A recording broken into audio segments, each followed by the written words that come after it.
வணக்கம் friends, welcome to சுபீஸ் wonderland. இன்னைக்கு நம்ம பார்க்க போகிற ரெசிபி இஞ்சி தொக்கு. ரொம்பவே ஆசமான டிஷ்ஷுங்க. கண்டிப்பாக நீங்கள் ட்ரை பண்ணி பார்த்துட்டு உங்கள் கருத்துக்களை கமெண்ட் பாக்ஸில் தெரிவிங்க ஃப்ரெண்ட்ஸ். இந்த தருணத்தில் சப்ஸ்கிரைபர் ஆகிய உங்களுக்கும் ஃப்யூச்சர் சப்ஸ்கிரைபர்களுக்கும் என்னுடைய நன்றி கலந்த வணக்கத்தை தெரிவித்துக்கொண்டு இப்போது இஞ்சி தொக்கு எப்படி பண்ணலாங்கிறத பார்ப்போம். வாங்க ஃப்ரெண்ட்ஸ்.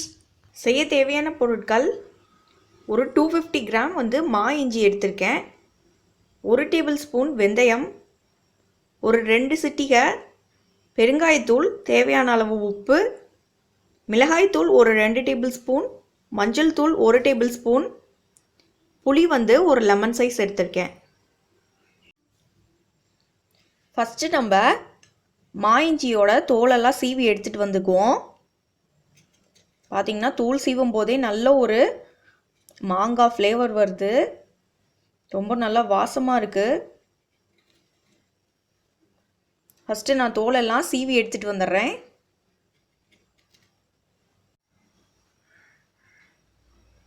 பாருங்கள், இஞ்சி நல்லா தோல் சீவி எடுத்துகிட்டு வந்துட்டேன். இப்போ நம்ம இதை துருவி எடுத்துகிட்டு வந்துக்கலாம். நீங்கள் கேரட் சீவுற மாதிரி துருவியும் எடுத்துக்கலாம், இல்லாட்டி சின்ன சின்ன பீசஸாக கட் பண்ணியும் எடுத்துக்கலாம். நான் இன்றைக்கி துருவி எடுத்துக்க போகிறேன். இப்போ எல்லா இஞ்சியும் துருவி எடுத்துகிட்டு வந்துக்கிறேன். இப்போ எல்லா இஞ்சி பீசஸையும் துருவி எடுத்துகிட்டு வந்துட்டேன்.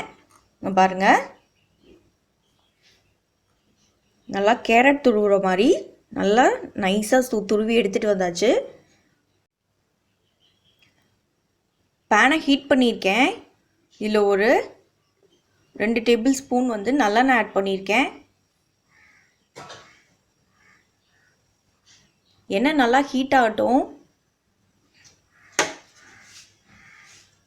இப்போ எண்ணெய் நல்லா ஹீட் ஆனதுக்கப்புறமா இப்போ நான் துருவி வச்சுருந்த இஞ்சியை எண்ணெயில் போட்டு வதக்கி எடுத்துக்க போகிறேன்.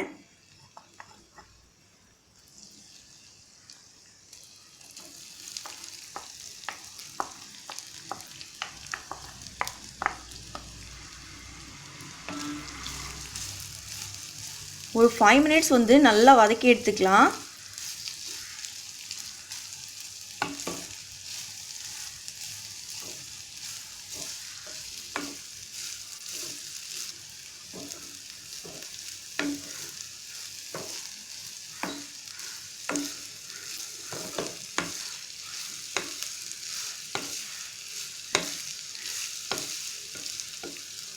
விடாமல் ஒரு 5 மினிட்ஸ் நல்லா எண்ணெயிலேயே இந்த இஞ்சியை வதங்க விட்டு எடுத்துக்கலாம்.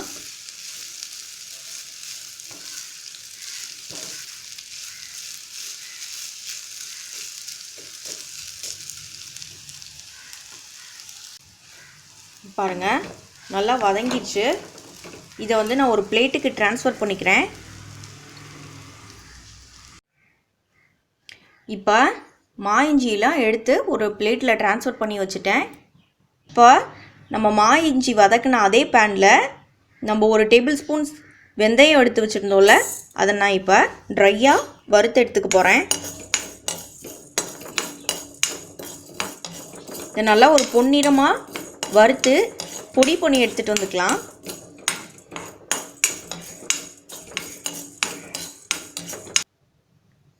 இங்கே பாருங்கள், இது நல்லா செவக்க வறுபட்டுருச்சு. நான் இதை பொடி பண்ணி எடுத்துகிட்டு வந்துக்கிறேன்.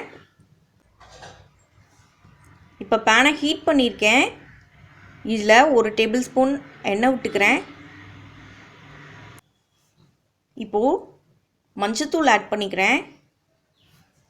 இதே போல் மிளகாய்த்தூள், இப்போ தேவையான அளவு உப்பு, கல்லுப்பு ஆட் பண்ணிக்கிறேன் இன்றைக்கி. இது கூட பெருங்காயத்தூள். இப்போ இதை நல்லா மிக்ஸ் பண்ணிக்கலாம்.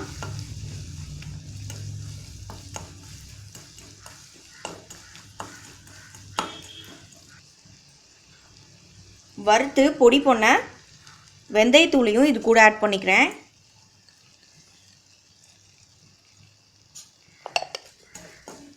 இதையும் வறுத்துக்கலாம் நல்லா. இப்போது வெந்தயத்தூள் ஆட் பண்ணிங்கன்னா நல்ல ஒரு ஃப்ளேவர் கொடுக்கும், ரொம்ப டேஸ்ட்டாகவும் இருக்கும், உடம்புக்கும் ரொம்ப நல்லது. இப்போ இது கூட நம்ம ஏற்கனவே வதக்கி வச்சுருந்தா இஞ்சி ஆட் பண்ணிக்கிறோம். இப்போ நம்ம இதை விடாமல் வந்து ஒரு 10 மினிட்ஸ் நல்லா சிம்மில் வச்சே வதக்கி எடுத்துக்கலாம். ஹை ஃப்ளேமில் வச்சிடாதீங்க, சிம்மில் வச்சே நல்லா இந்த மசாலாவோட இந்த மா இஞ்சி கலந்து நல்லா வதங்கி வரணும்.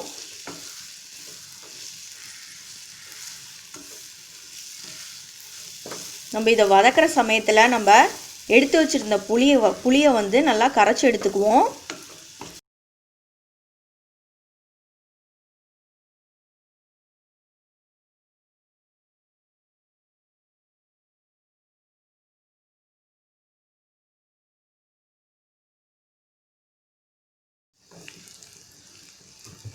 பாருங்கள், இப்போ நல்லா வதங்கி வந்துடுச்சு.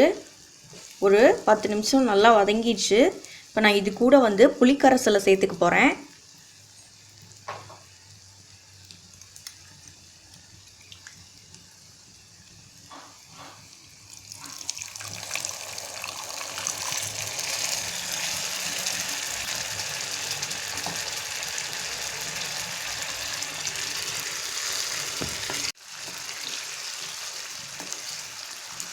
நம்ம இந்த புளிக்கரைசல் நல்லா சுண்டி வர அளவுக்கு ஒரு 5 நிமிஷம் நல்லா இந்த மா இஞ்சியை சிம்லேயே வந்து கொதிக்க விட்டு எடுத்துக்கலாம்.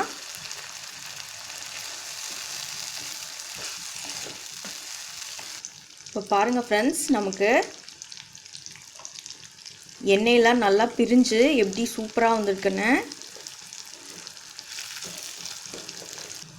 ஃபைனலாக வந்து நான் ஒரு அரை ஸ்பூன் வந்து நாட்டு சர்க்கரை ஆட் பண்ணிக்கிறேன்.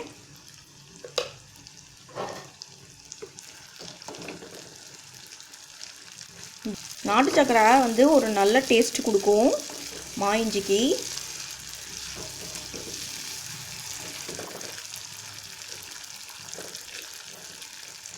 நீங்கள் இந்த மா இஞ்சியை வந்து ரைஸ் வெரைட்டிஸோடையும் சேர்ந்து சாப்பிட்லாம். அதே போல் சப்பாத்தி, இட்லி, தோசை எல்லாத்துக்குமே நீங்கள் சைட் டிஷ்ஷாக எடுத்துக்கலாம்.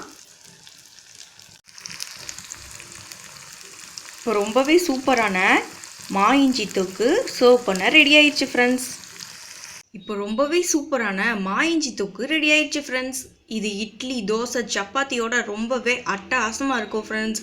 ஈவன் ரைஸ் வெரைட்டிஸோட ரொம்பவே சூப்பராக இருக்கும். கண்டிப்பாக நீங்களும் ட்ரை பண்ணி பார்த்துட்டு உங்கள் கருத்துக்களை கமெண்ட் பாக்ஸில் தெரிவிங்க ஃப்ரெண்ட்ஸ். இந்த ரெசிபி உங்களுக்கு பிடிச்சிச்சுன்னா எங்கள் சேனலை லைக் பண்ணுங்கள், ஷேர் பண்ணுங்கள், சப்ஸ்கிரைப் பண்ணுங்கள், உங்கள் கருத்துக்களை கமெண்ட் பண்ணுங்கள். மீண்டும் இன்னொரு நல்ல ரெசிபியோட உங்களை மீட் பண்ணுறேன். அதுவரை உங்களிடமிருந்து விடைபெறுவது சுபீஸ் ஒண்டர்லேண்ட். தேங்க்யூ.